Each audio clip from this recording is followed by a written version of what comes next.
মধ্যপ্রাচ্যে আবারও দ্রুত বদলে যাচ্ছে যুদ্ধের সমীকরণ। টানা সপ্তম রাতের মতো ইরানের বিভিন্ন অঞ্চলে বিমান ও ক্ষেপণাস্ত্র হামলার খবর সামনে এসেছে। একই সময়ে উপসাগরীয় অঞ্চলে যুক্তরাষ্ট্রের সামরিক স্থাপনাগুলোকে লক্ষ্য করে পাল্টা হামলার দাবি করছে তেহরান। একের পর এক আঘাত ও পাল্টা আঘাতে এমন এক পরিস্থিতির সৃষ্টি হয়েছে যা শুধু ইরান ও যুক্তরাষ্ট্র নয়, পুরো অঞ্চলের নিরাপত্তাকে নতুন করে প্রশ্নের মুখে দাঁড় করিয়েছে। আন্তর্জাতিক বিশ্লেষকদের আশঙ্কা, সংঘাতের এই ধারা অব্যাহত থাকলে পরিস্থিতি পূর্ণমাত্রার যুদ্ধে রূপ নিতে পারে, যার প্রভাব ছড়িয়ে পড়বে বৈশ্বিক অর্থনীতি, জ্বালানি বাজার এবং আন্তর্জাতিক বাণিজ্যের উপর। সর্বশেষ বিভিন্ন প্রতিবেদনে বলা হয়েছে, শনিবার গভীর রাত থেকেই ইরানের দক্ষিণ, মধ্য ও দক্ষিণ পশ্চিমাঞ্চলের একাধিক স্থানে ধারাবাহিক হামলা চালানো হয়েছে। এসব হামলার লক্ষ্য ছিল সামরিক ও অবকাঠামোগত স্থাপনা। হরমুজগান প্রদেশের স্থানীয় কর্মকর্তাদের বরাত দিয়ে আন্তর্জাতিক কয়েকটি সংবাদ মাধ্যম জানিয়েছে, এই হামলায় অন্তত ৩ জন নিহত এবং ৮ জন আহত হয়েছেন বলে দাবি করা হয়েছে। তবে এই হতাহতের সংখ্যা স্বাধীনভাবে যাচাই করা সম্ভব হয়নি। এই হামলার সবচেয়ে বড় প্রভাব পড়ছে ইরানের দক্ষিণাঞ্চলের জাস্ট শহর ও আশপাশের এলাকায়। স্থানীয় প্রশাসনের দাবি অনুযায়ী বিদ্যুৎ কেন্দ্র এবং পানি বিশুদ্ধকরণ স্থাপনায় ক্ষেপণাস্ত্র আঘাত হানায় প্রায় ২০টি গ্রামের হাজারো মানুষ বিশুদ্ধ পানির সংকটে পড়ছেন। জরুরি ভিত্তিতে বিকল্প ব্যবস্থা নেওয়ার চেষ্টা চলছে, তবে ক্ষতিগ্রস্ত অবকাঠামো দ্রুত পুনরুদ্ধার করা সম্ভব হবে কিনা তা নিয়ে এখনও অনিশ্চয়তা রয়েছে।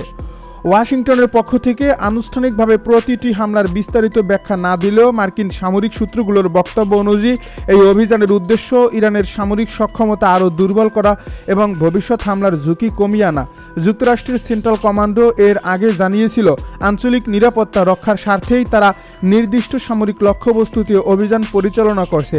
তবে ইরান এই ব্যাখ্যা পুরোপুরি প্রত্যাখ্যান করে একে সরাসরি আগ্রাসন হিসাবে বর্ণনা করছে।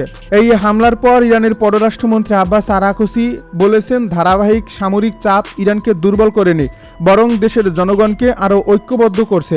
তার ভাষ্য অনুযায়ী বিদেশি হামলার মুখে ইরানের জনগণ এবং রাষ্ট্র আরও দৃঢ় অবস্থান নিয়েছে। একই সঙ্গে তিনি ইঙ্গিত দিয়েছেন, তেহরান নিজেদের নিরাপত্তা নিশ্চিত করতে প্রয়োজনীয় সব ধরনের পদক্ষেপ নিতে প্রস্তুত রয়েছে। এদিকে হামলার জবাবে ইরানের ইসলামিক রেভলিউশনারি গার্ড কর্পস বা আইআরজিসি উপসাগরীয় অঞ্চলে যুক্তরাষ্ট্রের বিভিন্ন সামরিক স্থাপনাকে লক্ষ্য করে হামলা চালানোর দাবি করছে। তাদের এই বক্তব্য অনুযায়ী উত্তর ভারত মহাসাগরে অবস্থানরত একটি মার্কিন যুদ্ধজাহাজকে লক্ষ্য করে উপকূল ভিত্তিক ক্রুজ ক্ষেপণাস্ত্র নিক্ষেপ করা হয়েছে। যদিও এই দাবির সত্যতা নিয়ে এখনও স্বাধীনভাবে নিশ্চিত হওয়া যায়নি এবং যুক্তরাষ্ট্র এ বিষয়ে বিস্তারিত কোনো আনুষ্ঠানিক মন্তব্য দেয়নি। আইআরজিসি আরও দাবি করছে, কুয়েতে অবস্থিত ক্যাম্প আরিফজানের মার্কিন সামরিক সহায়তা কেন্দ্র এবং আলী আল সালেম বিমান ঘাঁটির একটি রাডার স্থাপনা ক্ষতিগ্রস্ত হয়েছে। একই সঙ্গে বাহরাইনে যুক্তরাষ্ট্রের মানববিহীন নৌযান পরিচালনা সংক্রান্ত একটি ঘাঁটি এবং একটি কৃত্রিম বুদ্ধিমত্তা ভিত্তিক নজরদারি কেন্দ্র হামলা চালানোর দাবি করা হয়েছে। এসব দাবির বেশিরভাগই এখনও আন্তর্জাতিকভাবে স্বাধীনভাবে যাচাই করা সম্ভব হয়নি।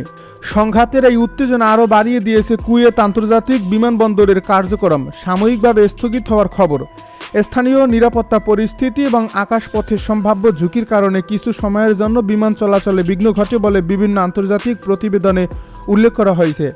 যদিও পরবর্তীতে পরিস্থিতি ধীরে ধীরে স্বাভাবিক করার উদ্যোগ নেওয়া হয়।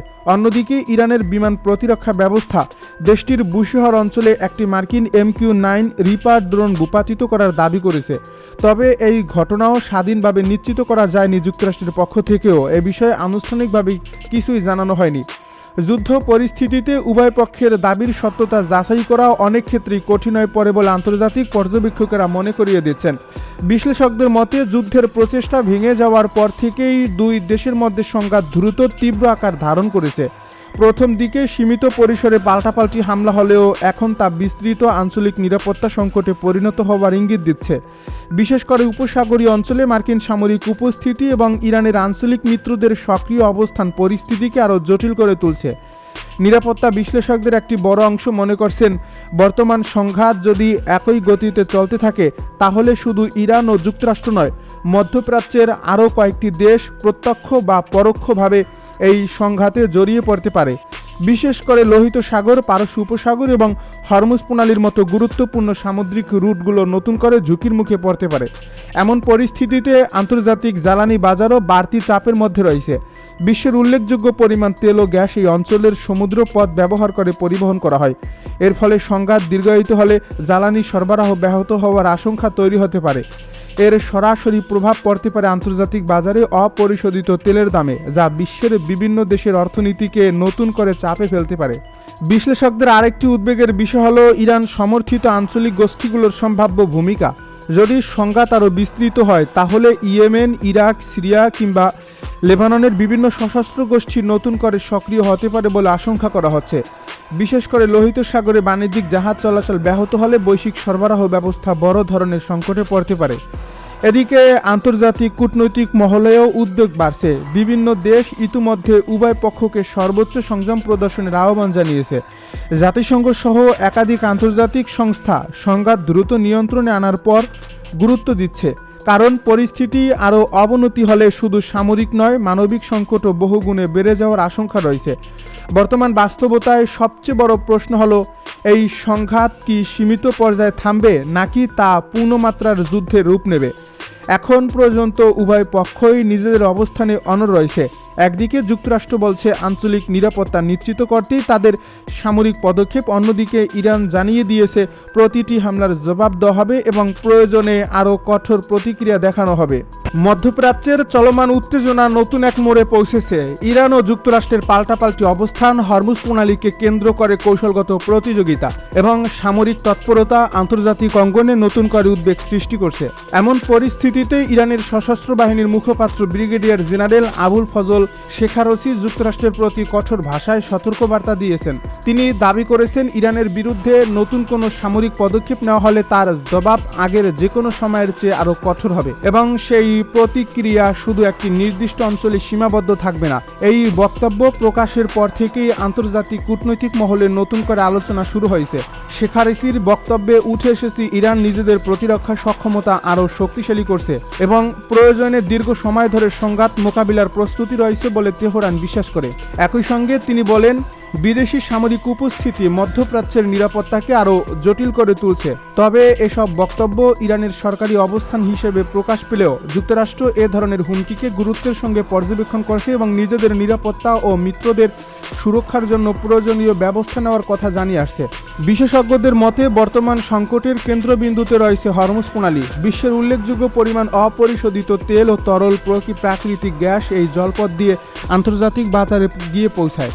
এর ফলে এখানে সামান্য উত্তেজনাও বৈশ্বিক জ্বালানি বাজারে বড় ধরনের প্রভাব ফেলতে পারে। সাম্প্রতিক সপ্তাহগুলোতে এই অঞ্চলে সামরিক তৎপরতা বৃদ্ধি পাওয়ায় আন্তর্জাতিক শিপিং কোম্পানি ও বীমা প্রতিষ্ঠানগুলো সতর্ক অবস্থান নিয়েছে। ইরানের সামরিক মুখপাত্র আরও দাবি করেন, তেহরান নিজেদের সার্বভৌমত্ব রক্ষায় কোনো ধরনের আপোষ করবে না। তবে আন্তর্জাতিক পর্যবেক্ষকেরা মনে করিয়ে দিচ্ছেন, অতীতে হরমুজ প্রণালী বন্ধ বা সম্পূর্ণ নিয়ন্ত্রণে নেওয়া নিয়ে বিভিন্ন ধরনের বক্তব্য এলেও ইরানের সরকারি মুখপাত্র একাধিকবার জানিয়েছেন যে নৌ চলাচল পুরোপুরি বন্ধ করা হয়নি এবং নিরাপদ চলাচল অব্যাহত রাখার বিষয়ে আলোচনা চলছে।